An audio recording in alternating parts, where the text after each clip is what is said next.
So I'm going to start like I always start when I make bread, by grinding my flour, then sifting it. You can see the bran here that I've taken out. And there's my nice flour. Then I'm going to add my sourdough starter. The amount varies on just how much I have. Usually a half cup to a cup per time. And then honey, I'm using fresh honey from my brother's hives, and olive oil, and just going to add that in with my starter. Then I'm going to add my warm milk and some yeast. And yes, you probably could make this without yeast. Your rise times would just be a lot longer. And then I'm going to add most of my flour in, and then my salt. I'm going to let it mix and then start adding in my remaining amounts of flour. And then I'm just going to start letting it knead for the next 15 minutes. And this is just showing you what it looks like at various times.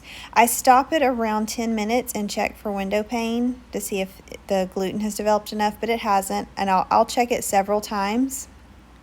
This was probably at around 12 minutes. And at this point I know it's getting close because the dough isn't sticky and it's not clinging to the sides of the bowl anymore. And then there it is. That's what I'm looking for. And I know that it's done because the dough is not sticky.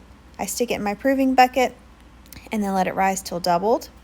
Then I will punch it down, turn it out, and start shaping the loaf.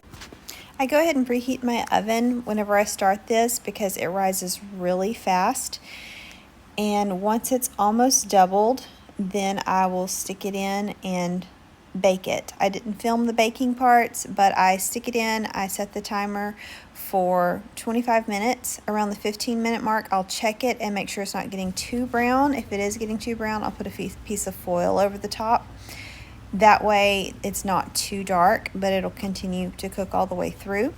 I'll put a link to the pan that I use in my Amazon storefront. So it's the next morning and I got busy and I didn't finish filming all of the steps, but here's the finished product.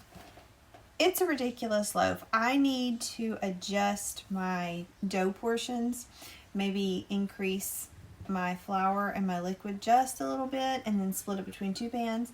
But here's the finished loaf, and let's cut into it and see how it looks.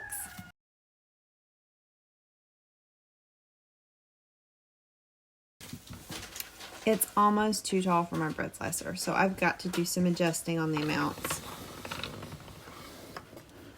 All right. So there's the crumb. Now this is the next day, so it's not right after it's freshly baked.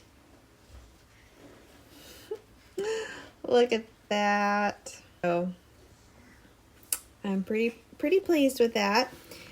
Let me see, maybe if I cut it this way, it might slice a little bit easier.